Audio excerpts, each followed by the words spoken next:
Bismillahirrahmanirrahim. Assalamualaikum warahmatullahi wabarakatuh. Sobat Zakat, ketemu lagi dalam program Tausiah Kebahagiaan Ramadan bersama dengan Rumah Zakat. Sobat Zakat sekalian, pengen gak dicintai oleh Allah Subhanahu wa Ta'ala? Gimana caranya supaya kita mendapatkan cinta Allah Subhanahu wa Ta'ala? Ada dua yang diajarkan Allah langsung di dalam sebuah hadis qudsi. Allah Subhanahu wa Ta'ala berfirman, "Wa ma taqarraba ilayya 'abdi bisyai'in ahabba ilayya mimma aftaradtuhu." Tidaklah seorang hamba mendekatkan diri kepadaku dengan sesuatu yang lebih aku sukai daripada apa-apa yang telah aku wajibkan kepadanya. Jadi, cara yang pertama kalau kita pengen dapat cinta Allah itu adalah lakukan apa yang Allah wajibkan kepada kita. Salat zuhur, salat subuh 2 rakaat, zuhur, asar, maghrib, isya. Jaga itu sesuai dengan perintah Allah. Kalau kita lagi dalam kondisi normal, nggak seperti sekarang karena kita harus tetap di rumah, maka pergilah ke masjid untuk laki-laki. Kalau perempuan, lakukan di rumah tetapi tepat waktu. Sehingga nggak ada lagi ibadah yang lebih Allah sukai dari seorang hamba daripada sholat wajib. Ada banyak orang ketika Ramadan, kadang dia lebih mendahulukan sholat tarawih daripada sholat isya. Lebih mendahulukan sholat tahajud daripada sholat subuh.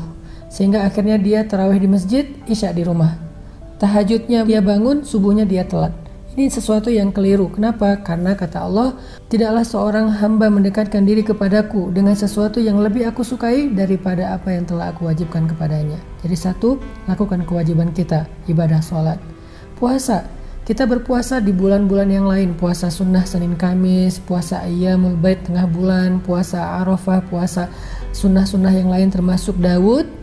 Semua itu kalau digabung dengan 1 hari saja berpuasa di bulan Ramadan, maka sungguh Allah lebih mencintai puasa bulan Ramadan. Walaupun semuanya kebaikan. Atau begitu juga dengan kewajiban kita dalam urusan harta.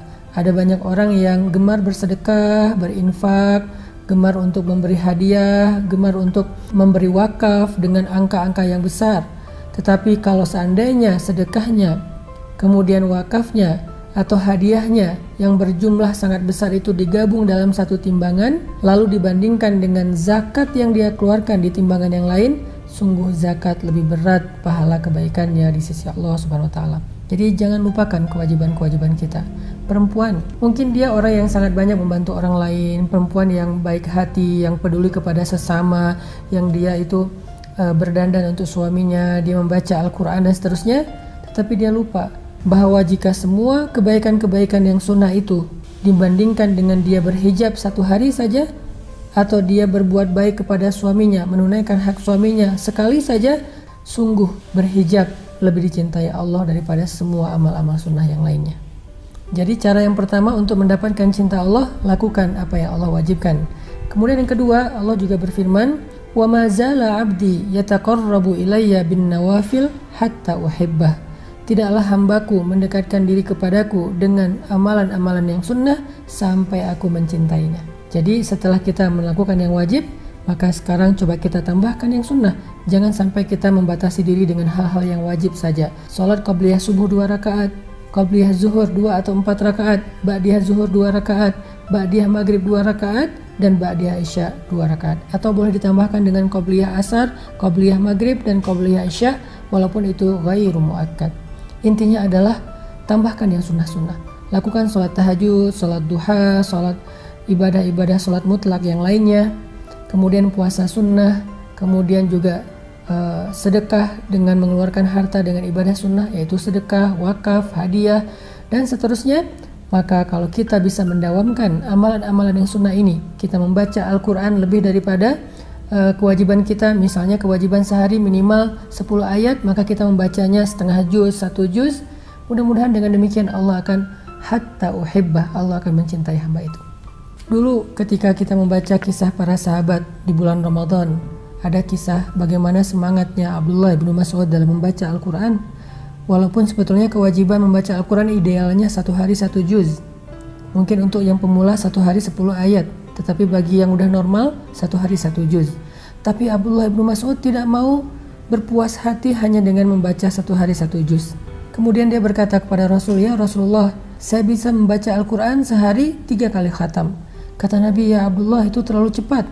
Kalau begitu 1 kali khatam ya Rasulullah, itu masih cepat. Kalau begitu 3 hari 1 kali khatam ya Rasulullah, kata Nabi, itu cukup, walaupun itu juga sudah sangat cepat. Artinya semangat sahabat untuk membaca Al-Quran itu luar biasa. Mereka pengen sehari 3 kali khatam Al-Quran, walaupun itu dilarang oleh Nabi karena itu terlalu cepat dan takutnya tidak sesuai dengan hak tilawah. Kemudian nanti kita baca lagi kisah-kisah para sahabat yang menghabiskan malamnya dengan menangis, dengan berdoa, dengan berzikir. Di antara mereka ada yang berzikir 1 malam dengan zikir yang ribuan kali. Artinya mereka tidak berpuas diri dengan hanya ibadah-ibadah yang wajib. Sobat zakat yang dirahmati Allah Subhanahu wa taala, apa sih untungnya kita dicintai Allah Subhanahu wa taala? Pertanyaan ini bisa kita jawab dengan pertanyaan yang lain. Apa untungnya jika kita dicintai oleh orang yang paling kaya di Indonesia? Yang punya pulau, yang punya pesawat pribadi, yang punya istana, yang punya beberapa tambang minyak, tambang batu bara dan segala macam. Orang paling kaya nomor 1 di Indonesia sangat mencintai kita. Kira-kira untungnya apa?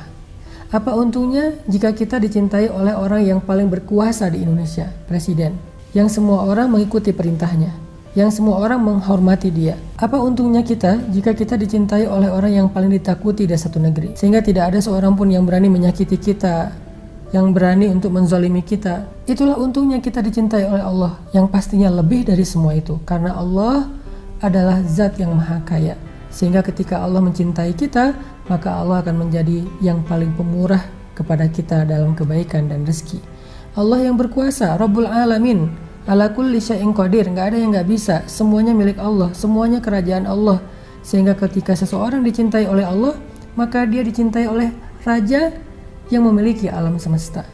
Allah adalah yang syadidul iqab, yang jabbar, qahhar, aziz, sehingga semua takut kepada Allah. Sehingga ketika seseorang dicintai oleh Allah, maka semuanya akan menjadi takluk di hadapannya.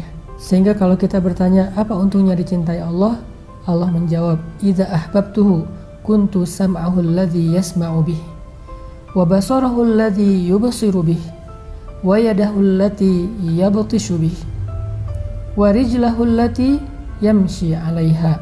Kalau aku mencintai seorang hamba, maka aku akan menjadi telinga yang dengannya ia mendengar. Aku akan menjadi mata yang dengannya ia memandang.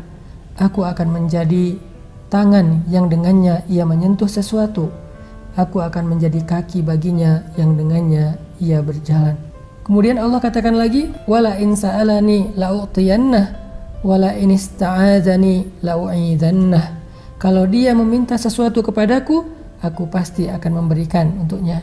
Dan kalau dia meminta perlindungan kepadaku, aku pasti akan melindunginya. Sehingga para ulama menyimpulkan dari kalimat yang panjang ini, bahwa seseorang yang dicintai oleh Allah Subhanahu wa taala, dia akan mendapatkan 2 hal. Apa yang dia dapatkan? At-taufiqu wal 'ata. Dia akan mendapatkan taufik dan anugerah. Apa itu taufik? Allah akan menjaga pandangannya, lisannya, pendengarannya, tangannya, kakinya dari semua keburukan. Sehingga apa yang dia lihat hanyalah kebaikan. Apa yang dia dengar hanyalah kebaikan. Apa yang dia rasa hanyalah kebahagiaan. Apa yang dia fikirkan hanyalah kebenaran. Apa yang dia lakukan adalah ibadah. Kemana dia melangkah adalah ibadah. Sehingga dia mendapatkan taufik. Ada seorang sahabat yang mendapatkan taufik dari pandangannya, yaitu Umar bin Khattab, yang Allah berikan basirah, dia memandang dengan pandangan Allah. Ini cerita diriwayatkan oleh Syekh Ibnu Hajar rahimahullah. Suatu hari Jumat, ketika Umar bin Khattab sedang berkhutbah di kota Madinah, dan prajurit kaum muslimin yang dipimpin oleh Sa'ad bin Abi Waqqas sedang berjihad, berperang melawan pasukan Persia di daerah Irak, Qadisiyah. Tiba-tiba Umar ketika sedang berkhutbah, Allah tampakkan baginya kondisi kaum muslimin yang sedang kesulitan di Qadisiyah. Lalu tiba-tiba Umar berteriak, mengatakan, ya Sariyah al-jabal al-jabal, al-jabal al-jabal. Wahai kaum muslimin, wahai pasukan Islam, naiklah ke atas bukit, naiklah ke atas bukit. Kemudian Umar kembali melanjutkan khutbahnya. Orang-orang bertanya, ya Amirul Mukminin, apa yang kau katakan tadi? Kata Umar, tadi tiba-tiba ketika aku sedang berkhutbah, Allah menampakkan kepadaku keadaan pasukan kaum muslimin di Qadisiyah yang sedang dalam keadaan susah, sehingga aku menyuruh mereka untuk naik ke atas bukit. Pertanyaannya, apakah ini halusinasi atau kenyataan? Pertanyaan itu terjawab ketika pasukan Islam yang pulang dari Qadisiyah mengatakan, "Satu hari Jumat, kami sedang terdesak dalam peperangan. Tiba-tiba kami mendengar suara Amirul Mukminin Umar bin Khattab mengatakan, naiklah ke atas bukit, naiklah ke atas bukit." Bagaimana mungkin Umar bisa melihat pasukan kaum muslimin waktu itu, sementara tidak ada teknologi seperti sekarang? Dan bagaimana mungkin juga suara Umar terdengar kepada kaum muslimin di Irak, sedangkan Umar ada di kota Madinah? Ini yang disebut dengan taufik. Allah yang menjadi lisannya dan Allah yang menjadi pandangannya. Terus taufik dalam kehidupan kita sekarang bentuknya seperti apa? Saat mata kita, telinga kita, mulut kita, tangan dan kaki kita semuanya diberikan taufik oleh Allah Subhanahu wa taala. Apa bentuknya? Allah akan menghindarkan kita dari dosa. Allah akan jadikan apapun yang kita pandang itu sebagai kebaikan. Saat kita melihat ayat-ayat Allah di langit, kemudian ayat-ayat semesta, Allah akan jadikan pandangan kita itu sebagai iman di hati kita, membuat kita semakin kagum dan semakin yakin kepada Allah. Allah akan berikan kepada perasaan kita kebahagiaan, sehingga kita menjadi orang yang paling bahagia di muka bumi. Itu namanya taufik. Yang kedua, apa yang Allah berikan kepada orang yang Allah cintai? Kata ulama, al-ata, anugerah. Seperti firman Allah dalam hadis qudsi, kalau dia meminta sesuatu kepadaku, pasti aku berikan. Kalau dia minta perlindungan kepadaku, pasti aku lindungi. Itu atau anugerah terbesar. Ketika kita berdoa, Allah kabulkan doa kita. Minta apa aja Allah kasih. Ya Allah, beri saya jodoh yang solihah, Allah berikan. Syaratnya, jadilah orang yang dicintai Allah. Ya Allah, beri saya rezeki, Allah berikan rezeki yang berlimpah dan halal. Syaratnya, jadilah orang yang dicintai Allah SWT. Gimana cara menjadi orang yang dicintai Allah? Sederhana, 2. 1. Jangan tinggalkan yang wajib. 2. Jangan berpuas diri kecuali dengan menambahkannya dengan hal-hal yang sunnah. Barakallahu fikum.